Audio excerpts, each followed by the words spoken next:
Good morning, everyone. My name's Andrew Walker. I'm the CEO for the Neville Smith Forest Products Group.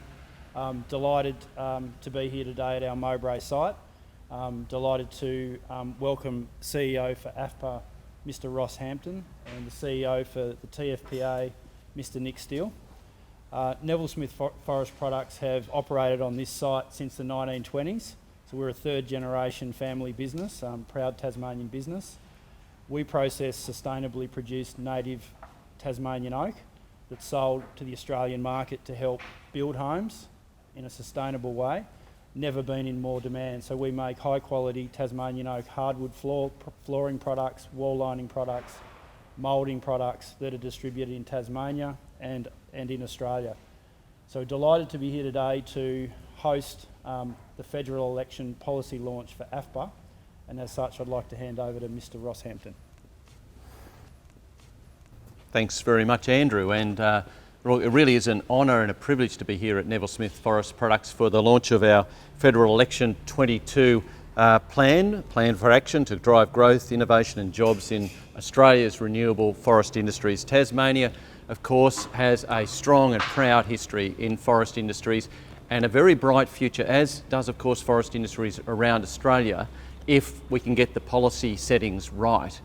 Now, this is a plan obviously produced by forest industries, but we think it's a plan that will be backed in and supported by every mum and dad that's trying to build a home in Australia or renovate at the moment, every builder, every tradie and chippy that's going into Bunnings and Mitre 10 and finding those timber shelves not as full as they should be, because it's been a real wake-up call, hasn't it, this pandemic and all the disruption to supply lines. And what it's put a spotlight on is the fact that for far too long, Australia has been far too reliant on imports. Imports of things like this to floor our wonderful homes, wonderful hardwood flooring, imports like softwood to fill the gap in our softwood framing market.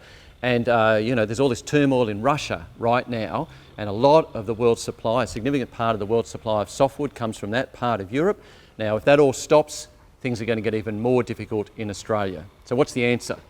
Well, we think that the answer is to do more right now with what we've got, and that means technology, that means research and development, that means ensuring that we can get the very most timber out of every single one of our production trees, and also doing more for our kids. We need to start planting trees. We stopped growing the production estate 10 or 15 years ago, and of course the population's going to keep growing, and we know that the gap between what we can produce here and what we need is going to get ever wider. So we need to get into that straight away. So our plan really has four parts.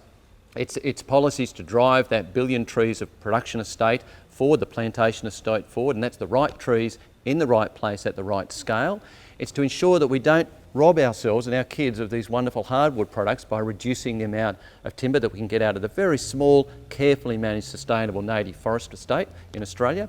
It's about doing R&D, accelerating that. We've collapsed our R&D effort in Australia. Some 730 researchers has shrunk to 250 to about 25, and that needs to reverse quickly so that we can get more from what we already have. And that's our proposal for a national research institute headquartered in Launceston. And of course, finally, the enormously important users of the downstream fibre, the pulp and paper and packaging sector in Australia that's moving us out of plastics into renewable, recyclable packaging. We have to make sure that they play a big part in Australia's move to a bioeconomy, to a circular bioeconomy. So that's our plan for growth. We'll be shopping this to all our politicians, of course, over the next 3 months as we get to election day, and we look forward to your support.